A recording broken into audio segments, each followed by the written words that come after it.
Kristo, palju õnne, ma julgeks öelda, et Pahv liiga selle hooaja suurim üllatus kindlasti panite siin Kastani areenal Ventspilsi sellili.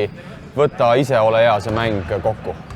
Nagu ma sulle paar päeva tagasi seal autos rääkisin, et kui suured võistkonnad tulevad nagu ülbelt peale, eks ei võta ennast kokku, lasevad sörkida järgi, siis lõpp on loterii ja täna õnneks olime mehed, et kaitse pidas normaalselt, et lasime 78 punkti veel visata, et said võib-olla vabalt visata küll, aga ära ja pandi.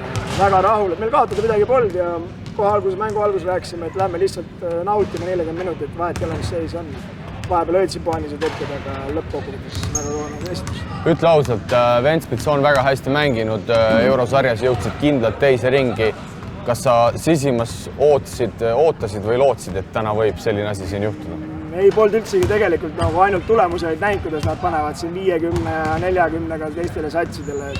Aga ei teadnud üldse, mis sats nad on ja meil vahet ei ole, kes tuleb. Me võitleme, Gramoga mängisime poole ja täna käisime lõpuni, et Rain läks küll ära, aga nüüd ongi, aga siis teistel tuleb lihtsalt rohkem vastutust võtta ja täna vedasin välja. Ja kas vastaste 20 palli kaotust võib ka seda näidata, et ikkagi Ventspils tuli siit otse euromängult kolmapäevaselt Ungarist, et võib-olla nad ikkagi ei olnud selleks mänguks valmis? No küllap nad arvasid, et see on jalutuskäik, et mingi esiliiga sats ja see pole mingi probleem, et tiksuvad ära 40 minti, aga nii kiirelt ennast ümber ei fokusseeri, et õnneks panime paar hullu ära ja panime magama. Ja tundub, et pärast Raini lahkumist see punt võib-olla, et hoiab isegi veel rohkem kokku.